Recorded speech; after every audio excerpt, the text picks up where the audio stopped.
Përmbledhja e ngjarjeve kryesore të ditës në Radio 7.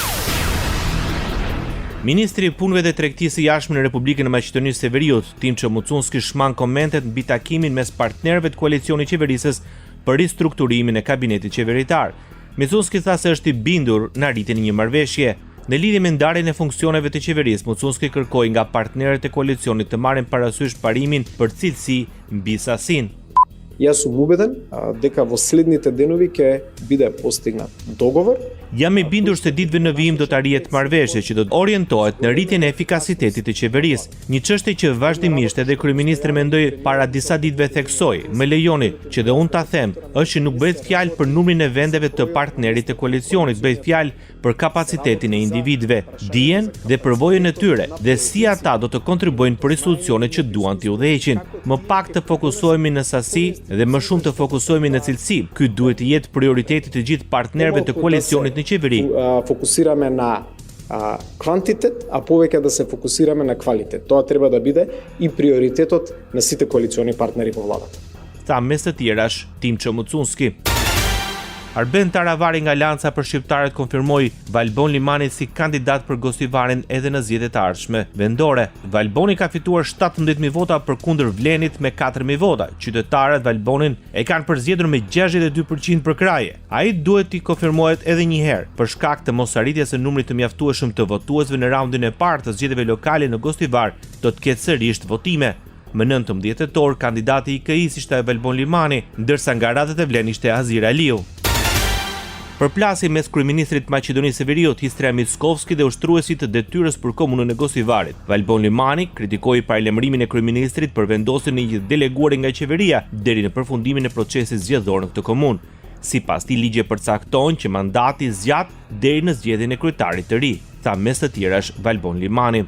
Unë më 8 korrik 2024 u zgjodha si ushtrues detyre kryetari i komunës së Gostivarit në bazë të ligjit për vetëqeverisje lokale, atëherë nenin 54 dhe pastaj neni 4 i cili thot se unë duhet të ushtroj detyrën e kryetarit të komunës deri në zgjedhjen e kryetarit të ri në zgjedhje të rregullta. Presidenti i Maqedonisë së Veriut vlerëson se raporti i Komisionit Evropian shikon përparimin teknik të vendit nëpërmjet prizmit politik. Kreu i shtetit, Gordana Siljanovska-Davkova, shtoi se raportet duhet të jenë më shumë si një pasqyrim teknik, sepse ato diagnostikojnë, klasifikojnë dhe vlerësojnë. Konstatimi do të ishte se teknikisht edhe mund të avanconi, por politikisht mund të jeni të bllokuar, deklaroi Gordana Siljanovska-Davkova. Kryetari i gjykatës kushtetuese në Maqedoninë e Veriut, Darko Konstantinovski, shpreh shqetësimin për situatën e gjatë të status quo në sistemin juridik. Ai kritikoi parlamentin për shpërfilljen e vendimeve të gjykatës kushtetuese dhe paralajmëroi se nëse nuk bëhen ndryshimet e nevojshme, gjykata do të marrë vendime përfundimtare. Konstantinovski ju referua ligjeve për balancuesin, ndryshimeve në kodin penal dhe ligjit për përdorimin e gjuhëve, duke njoftuar afate dhe hapa të mundshëm për zgjidhjen e tyre. Lidhur me dy ligjet për të cilat Komisioni Evropian ka vërejtje konkretisht në lidhje me balancuesin, Konstantinovski informoi se është përgatitur një ligj i ri për vetë përfaqësim të drejtë dhe aktualisht po vlerësohet nga Komisioni i Venecias. Krimi organizuar, korrupsioni dhe kërcënimi digjital janë shqetësimet kryesore në Ballkanin Perëndimor, deklaroi sekretari i përgjithshëm i Këshillit të Bashkëpunimit Rajonal në Maqedoninë e Veriut, Amer Kapetanović. Në konferencën kushtuar luftës së krimit dhe korrupsionit, sigurisë së kufive, çështjes së migracionit dhe sigurisë kibernetike, Kapetanović deklaroi për një rritje të rrezikut kibernetik me rreth 200%. Sipas tij, 1.2 milion entitete të dhënash private dhe publike janë në rrezik dhe prandaj duhet të përforcojmë angazhimet dhe të përgjigjemi këtyre rreziqeve. Ndërsa zëvendës kryeministri për qeverisje të mirë, Ben Fetai, pranoi se sfidat kryesore janë në fushën e krimit dhe korrupsionit. Kreu i Komisionit Rregullator të Energjisë në Republikën e Maqedonisë së Veriut, Marko Beslimovski, deklaroi se është duke kërkuar zgjidhje për 550 punonësit e filialit të kompanisë ruse Lukoil në Maqedoni, pasi giganti energjetik vendosi të shehë asetet e tij jashtë vendit pas sanksioneve ndaj naftës që vendosi presidenti amerikan. Kreu i Komisionit Rregullator të Energjisë, Beslimovski, apelon të jepet një mundësi Lukoil Maqedoni dhe se kompania mund të furnizohet me derivatet e naftës edhe nga vendet e tjera. Kam pasur një takim me përfaqësuesin e Lukoil në Maqedoni dhe ai do të marrë të gjitha masat që këta punonjës të mos mbeten pa punë, tha Beslimovski. Në Maqedoni, Lukoil ka 40 pika karburanti dhe 10 depo. Në 15 nëntor, në Maqedoninë e Veriut hyn në fuqi detyrimi për vendosjen e gomave dimërore në automjete. Nëse nuk respektojnë rregullat për përdorimin dhe mbajtjen e pajisjeve dimërore, paralajmërohet një gjop prej 45 eurosh. Sipas dispozitave ligjore dhe rregullore, parashikohet pajisje detyruese dimërore ose zinxhir dëbore që përputhen me madhësinë e rrotave lëvizëse. Nga Ministria e Punëve të Brendshme thonë se sipas rregullores për pajisjen e detyrueshme të automjeteve, përdorimi i gomave me thumba është i ndaluar. Rajoni. Ishi dërguari amerikan në Kosovë, Christopher Hill, gjatë dëshmisë së tij në Hag, konfirmoi se jo vetëm Hashim Thaçi, por as Jakub Krasniqi nuk kishte ndikim në të gjithë ushtrinë çlirimtare të Kosovës. Gjatë dëshmisë ai pranoi se ishte problematike e vazhdueshme të diej se kush ishte përgjegjës në ushtrinë çlirimtare të Kosovës. Kjo ka qenë një problematikë e vazhdueshme me UÇK-n, sepse ne nuk e dinim kush ishte përgjegjës atje. Pyetje. Dhe ajo që mendonit ju, pra, që Krasniqi kishte marrë disa udhëzime, ishte pikërisht sepse ju nuk mendoni se zoti Krasniqi ishte një nga figurat kryesore apo jo? Përgjigje, po. Këto janë mendime të babazuara, por në mungesë të informacioneve të tjera, atëherë po. Pyetje. Pra, kjo është përshtypja juaj nga sa keni parë që zoti Krasniqi nuk ishte ndonjë person i rëndësishëm në UÇK apo jo? Përgjigje, po. Kjo ishte përshtypja ime. Hill deklaroi të mërkurën se zëdhënës i ushtrisë çlirimtare të Kosovës ishte Jakub Krasniqi, i cili bënte të ditura qëllimet e UÇK-s. Unë mendoj që zoti Krasniqi është shpallur publikisht zëdhënës i UÇK-s, pra ishte personi që i bënte të ditura qëllimet. Dëshmitari Hill deklaroi se UÇK-ja kishte qëllime politike që synonte të realizonte dhe një prej tyre ishte pavarësia. Ai tha se ka logjik të thuhet se për të realizuar këto qëllime politike duhet të ishte dikush përgjegjës.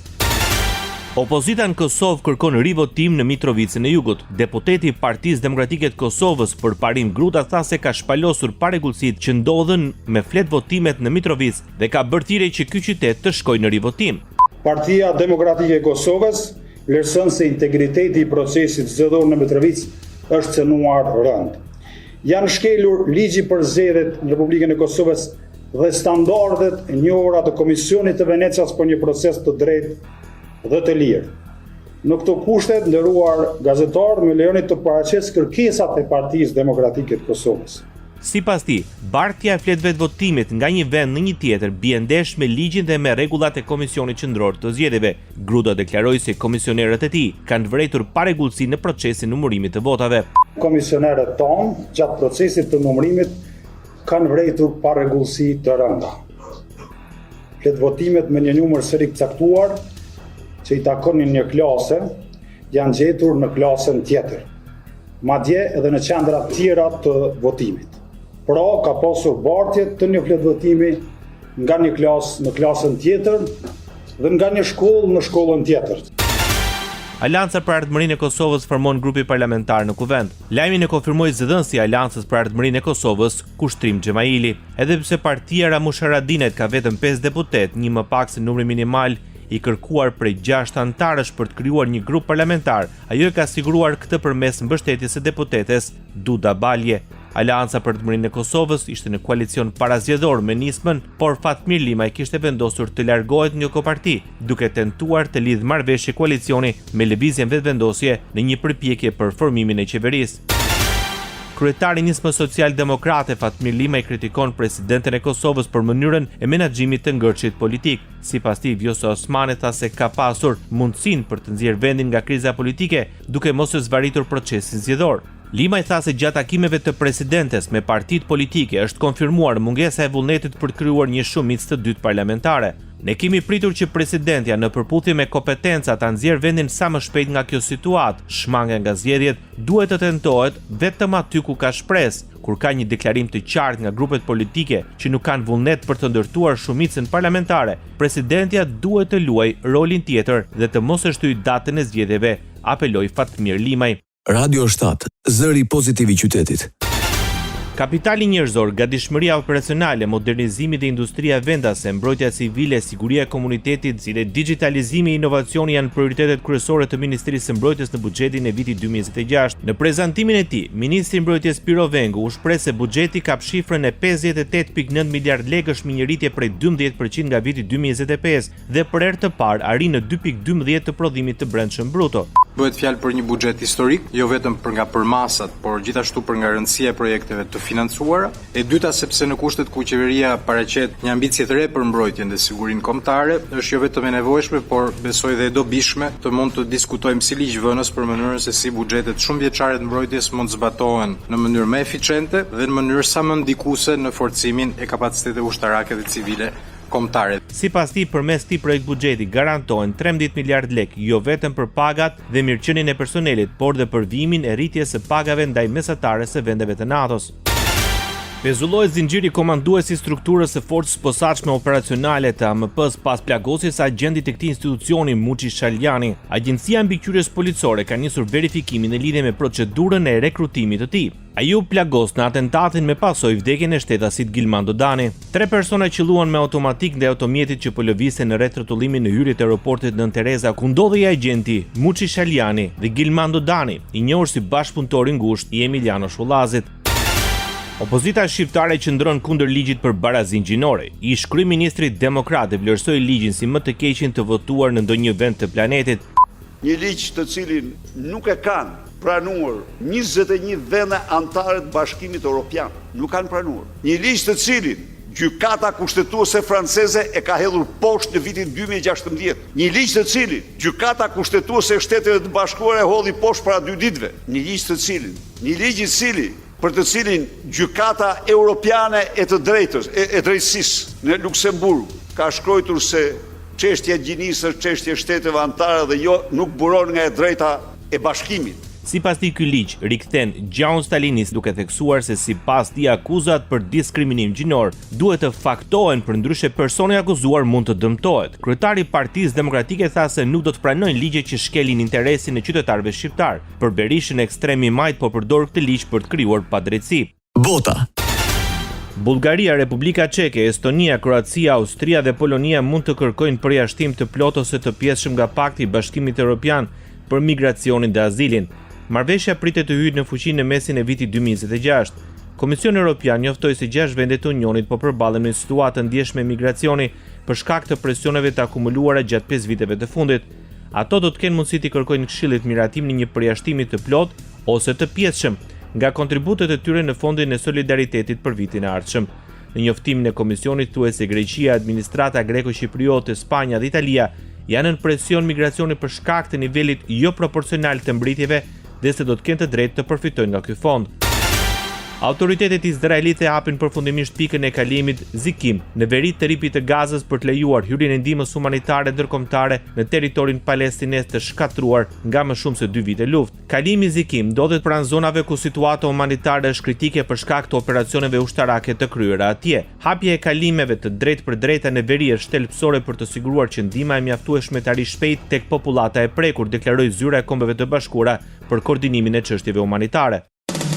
Ndoqët edicionin informativ të lajmeve në Radio 7, zëri pozitiv i qytetit.